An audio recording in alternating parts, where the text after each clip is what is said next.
The Civil War remains one of the most examined conflicts in American history.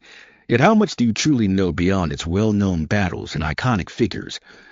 Numerous overlooked stories, unusual facts, and unexpected ties to the American Old West rarely appear in standard textbooks. From surprising alliances to peculiar battlefield strategies, the war was far more intricate and often more astonishing than commonly perceived. So prepare yourself to discover 10 aspects of the Civil War you likely never learned. If you enjoyed delving into history's hidden narratives, be sure to follow the channel to catch every fascinating tale from America's past. Disease claimed the most lives during the Civil War, the deadliest conflict in U.S. history, though most soldiers did not die in combat. Instead, illness emerged as the greatest danger.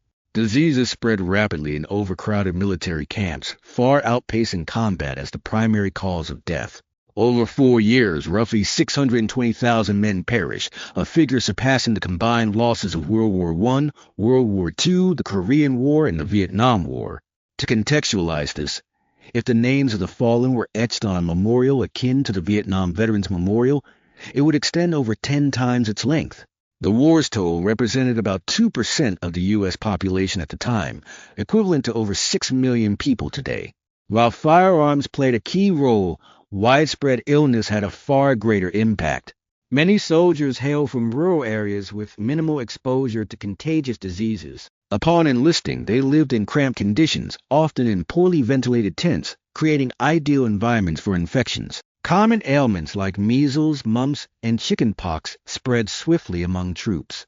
Malaria alone impacted nearly 1 million Union soldiers. Poor sanitation, limited medical knowledge, and recurring epidemics made disease a constant and deadly presence in both Union and Confederate camps. The war's medical challenges underscore how survival often hinged on chance, environment, and access to care beyond the battlefield. In the Civil War, high-ranking officers frequently faced greater personal risk than the soldiers they led. Unlike modern warfare, generals often positioned themselves at the front, exposing themselves to significant danger. Their direct involvement made them about 50% more likely to die in combat compared to enlisted men. A notable example occurred in May 1864, when Confederate General Robert E. Lee sought to lead a counterattack during the Battle of the Wilderness. His troops, concerned for his safety, urged him to stay back, fearing his death would embolden the Union. Had he been a lower-ranking officer, his choice to fight alongside his men might not have caused such concern. Yet such front-line leadership was typical among generals of the time. As military strategy evolved in later wars, high-ranking officers shifted to strategic roles, directing operations from safer positions. Some battles were especially deadly for leaders. The Battle of Antietam saw 3 generals killed and 6 others severely wounded. Another striking case involved Confederate General James Longstreet, accidentally injured by his own men during the Battle of the Wilderness. Despite his wounds, he recovered and continued serving, outliving many peers for nearly 4 decades post-war. While the Civil War was dangerous for all, commanders bore an exceptional burden, often standing in harm's way alongside their troops. William Tecumseh Sherman is widely regarded as a pivotal Union general in the Civil War, but early in his career, he faced significant challenges, including doubts about his mental stability that nearly cost him his command. In October 1861, while leading Union forces in Kentucky, Sherman evaluated the situation and requested 60,000 troops for defense and an additional 200,000 for offensive operations. U.S. Secretary of War Simon Cameron deemed his estimates excessive and relieved him of command. This setback deeply affected Sherman, who shared his despair in a letter to his brother. Nevertheless, he persevered for his family's sake. By February 1862, he was reassigned to Paducah, Kentucky, under Ulysses S. Grant, who recognized Sherman's potential and supported his strategic vision. Their collaboration shaped the war's outcome, contributing to major Union victories. Their bond strengthened over time. When a civilian criticized Grant's leadership, Sherman defended him, saying, "General Grant is a great general. He supported me when others thought me unstable, and I stood by him when he was doubted. Now, sir, we always stand by each other." Their mutual trust and loyalty were vital to their success, highlighting the importance of steadfast leadership in difficult times. Years before his tragic assassination, Abraham Lincoln narrowly escaped a dangerous incident he chose to keep private to avoid causing alarm. In the summer of 1864, after a long day at the White House, Lincoln rode alone to the soldiers' home, a retreat where he and his family stayed to escape Washington's pressures. As he approached the entrance, a sudden gunshot broke the night's silence, startling his horse, which bolted toward the compound with Lincoln holding on, his hat lost. When attendants later retrieved the hat, they found a bullet hole through it. Lincoln explained that the shot came from a nearby hill, causing his horse to panic. Recognizing the gravity of the incident, he instructed his guards to keep it confidential, primarily to spare his wife Mary from worry. This event remains a compelling what-if in history. Had the bullet struck slightly lower, the course of history might have shifted dramatically months before John Wilkes Booth's fatal act. During the Civil War, the Union seized Robert E. Lee's Virginia estate, Arlington. Before the war, Lee and his wife Mary had left their 1,100-acre property, which overlooked Washington, D.C. Its strategic position made it valuable to the Union, and by 1862, the U.S. government confiscated it for unpaid taxes of $92.07. With control of the estate, the Union repurposed it meaningfully. President Abraham Lincoln authorized its use as a cemetery for fallen Union soldiers, with burials established in what was once the estate's Rose Garden. This decision was both practical and symbolic, ensuring that if Lee returned, he would face a stark reminder of the war's human toll. After the war, the Lee family briefly considered reclaiming Arlington, but ultimately decided against it. In 1877, their eldest son, George Washington Custis Lee, contested the seizure in court, arguing it was unlawful. In 1882, the U.S. Supreme Court ruled in his favor, returning the estate to him. However, with thousands of soldiers buried there, George Lee chose to sell the property back to the federal government for $150,000. Arlington later grew into Arlington National Cemetery, now the resting place for approximately 400,000 service members. Before and during the Civil War, Abraham Lincoln endorsed the idea of resettling free black Americans outside the U.S., known as colonization. This concept was widely debated in the 19th century and supported by figures like Thomas Jefferson, James Madison, Andrew Jackson, Henry Clay, and Harriet Beecher Stowe. In her novel Uncle Tom's Cabin, Stowe portrayed formerly enslaved characters opting to relocate to Africa, reflecting a prevalent view. In August 1862, Lincoln met with black ministers and anti-slavery advocates at the White House to discuss this idea. He suggested that slavery in the war had created deep divisions, proposing Central America as a potential destination and advocating for a constitutional amendment to fund voluntary resettlement. However, the proposal faced strong opposition. Abolitionists like Frederick Douglass and William Lloyd Garrison argued that black Americans had a right to stay in their birthplace. Many politicians also opposed the plan.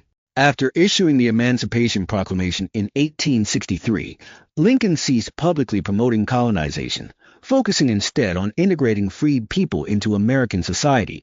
During the Civil War, black soldiers in the Union Army took a stand against wage discrimination. While white soldiers earned at least $13 per month, black soldiers received only $10, with a $3 monthly deduction for uniforms, reducing their pay to $7. This meant even the highest-paid black soldier earned about half as much as the lowest-paid white soldier. For men risking their lives, this disparity was intolerable. Many black regiments protested by refusing their reduced wages, and some threatened to stop fighting unless paid equally. Their bravery in battle, alongside support from abolitionist leaders in Congress, pressured lawmakers to act. In June 1864, Congress granted black soldiers equal pay, including back pay from their enlistment date. This change brought justice, enabled soldiers to support their families, and ensured the Union retained crucial troops at a pivotal moment. Harriet Tubman is renowned for escaping slavery and leading others to freedom via the Underground Railroad, but during the Civil War she took on a critical role. In 1862, she arrived at a Union camp in Port Royal, South Carolina, to support the Northern effort. She initially helped formerly enslaved women gain skills to work for the Union Army. Soon, she began gathering intelligence from free black individuals and conducting river reconnaissance missions. In 1863, her role expanded significantly. On June 1, 1863, Tubman worked with Union Colonel James Montgomery on a daring mission at Combahee Ferry. With 150 black Union soldiers, she helped lead an expedition into Confederate territory. As Union gunboats signaled with whistles, troops burned plantations and aided enslaved people in escaping. Tubman later likened the sight of families fleeing to freedom to the Israelites' exodus from Egypt. The mission freed over 750 enslaved people and marked a historic milestone. Tubman became the first woman to lead such a military operation during the war, solidifying her extraordinary legacy. The Union Army during the Civil War was remarkably diverse, with soldiers from varied backgrounds. Immigrants comprised about one-third of the force, and African Americans, both freed and free-born, made up nearly 1 in 10. This formed an early multicultural and multinational military, reflecting the Union's inclusive ranks. The Irish were the most prominent immigrant group, forming nearly 8% of the army and creating distinct regiments that fought valiantly. Germans, nearly 10% of the force, organized into units like the Steuben Volunteers, named after Baron von Steuben, who trained Washington's army during the Revolution. Other immigrants came from France, Italy, Poland, England, Scotland, and Wales, adding to the army's diversity. About 25% of Union battalions were predominantly immigrant. These soldiers brought diverse skills and perspectives, strengthening the Union's military.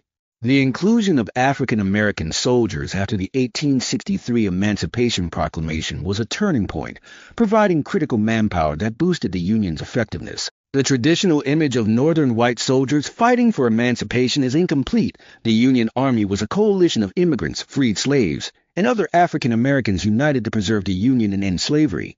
Their contributions were vital to victory in shaping the nation's future. General Ulysses S. Grant is often remembered as the Civil War leader responsible for the highest casualties. While his aggressive tactics led to heavy losses, the war's bloodshed was more complex. Grant's relentless pressure on the enemy secured key victories, but at a great cost to his forces.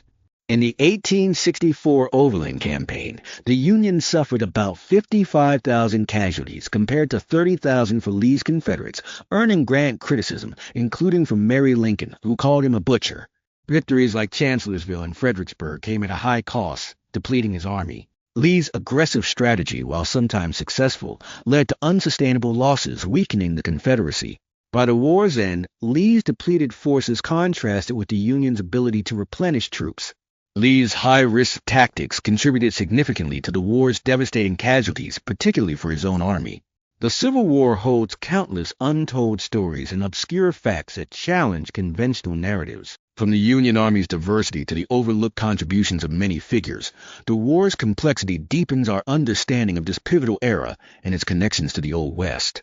If these insights piqued your interest and you're eager to explore more about the American Old West, consider subscribing for additional compelling stories. There's much more to uncover,